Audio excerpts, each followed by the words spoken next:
Hi everyone, in this video we'll be going through question number 12 from 2020 HSC Standard Maths exam. This question came from the topic of bivariate data analysis, and this topic can either be very easy questions or quite complicated questions, especially if it comes in part 1. It's most of the times very easy question. So let's open this up. And this was question number 12. So what you're told is the correlation coefficient is -1, and you're asked which of these graphs represents that. Very straightforward.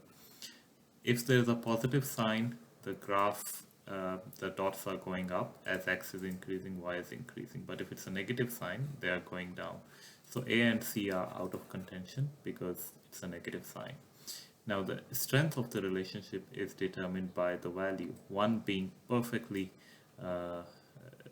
related. That is that the relationship can form a straight line, so which is happening at option D.